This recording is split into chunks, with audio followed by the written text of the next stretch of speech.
ദൃശ്യങ്ങളിൽ കാണുന്ന ആ സ്ഥലം ഇതാണ്. വനസംരക്ഷണ സമിതിയുടെ അധ്യക്ഷൻ ഷീജു ആണ് മൊബൈൽ ക്യാമറയിൽ ആ ദൃശ്യങ്ങൾ പകർത്തിയത്. 5-6 പേരുള്ളതുകൊണ്ട് ആ ഒരു ധൈര്യത്തിലാണ് വന്നത്. ഞങ്ങൾ അതിനെ വ്യക്തമായി കാണുകയും പുലികൾ തമ്മിൽ ആക്രമണം നടത്തുന്നത് കണ്ടാണ്. അതിനുശേഷമാണ് മൊബൈൽ കയ്യിലെത്തുകയും ഇതിൻ്റെ ദൃശ്യം പകർത്താൻ കഴിഞ്ഞത്. വരുമ്പോൾ കണ്ട കാഴ്ച ഭയാനകമാണ്, ഭീതിജനകമാണ്. എഴുകുമണ്ണിൽ മോഹനന്റെ വീട്ടുമുറ്റത്ത് വനസംരക്ഷണ സമിതി യോഗം ചേരുന്നതിനിടെ അസാധാരണ ശബ്ദം കേട്ടു. സമിതി അംഗങ്ങൾ കൂട്ടത്തോടെ കാടുപിടിച്ച പ്രദേശത്തേക്ക് ഓടി. കാട്ടുപന്നിയെ വേട്ടയാടാനുള്ള ശ്രമമായിരുന്നു.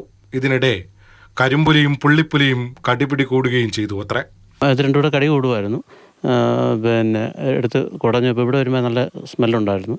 ആവശ്യമായ ഒരു പന്നി, വലിയൊരു പന്നി, കൊറ്റാൻ പന്നി പിന്നെ ആ റോഡ് ക്രോസ് ചെയ്ത് അപ്പുറത്തേക്ക് കാട്ടിലേക്ക് വനത്തിലേക്ക് പോവുകയുണ്ടായി. പന്നിയെ കൊണ്ട് പോയി എന്ന് പറഞ്ഞാൽ ഞങ്ങൾ അവിടെ നിന്ന് ഓടി. ഇവിടെ വരുമ്പോൾ ഇവിടെ ചെറിയൊരു സൗണ്ട് കേട്ട് ഞങ്ങൾ അവിടെ നിന്ന് ഓടി. പിന്നെ ഇവിടെ തന്നെ വന്നു ഞങ്ങളിങ്ങനെ നോക്കുമ്പോഴാണ് പുലി ഇവിടെ വെച്ച് ഈ സ്പോട്ടിൽ വെച്ചാണ് പുലി അതിനെ പിടിക്കുകയൊക്കെ ചെയ്യുന്നത്.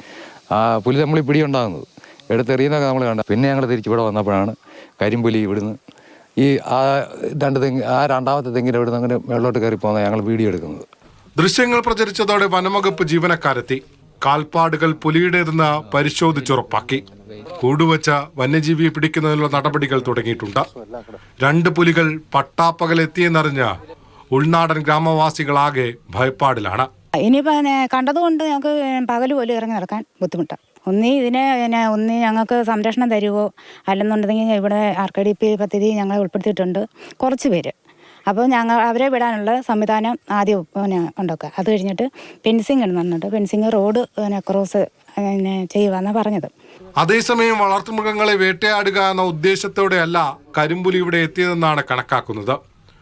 ആക്രമിച്ച് പരിക്കേൽപ്പിച്ചതാകട്ടെ കാട്ടുപന്നിയെ. അതിനാൽ കൃത്യമായ ഇടവേളയിൽ വന്യജീവി വീണ്ടും എത്താനുള്ള സാധ്യത വിരളമാണെന്നാണ് സൂചന. സംസ്ഥാന പാതയിൽ കലഞ്ഞൂരിൽ നിന്ന് 9 കിലോമീറ്റർ ഉള്ളിലാണ് കമ്പകത്തുമ്പച്ച. പഞ്ചായത്ത് പ്രദേശത്ത് പലയിടങ്ങളിലായി 3.5 വർഷത്തിനിടെ വനംവകുപ്പ് വെച്ച കൂടുകളിൽ 3 പുലികളാണ് കുടുങ്ങിയത്. സുധീഷ് തിരുവല്ലയ്ക്കൊപ്പം CK അബിലാൽ, മാതൃഭൂമി ന്യൂസ്, പത്തനംതിട്ട.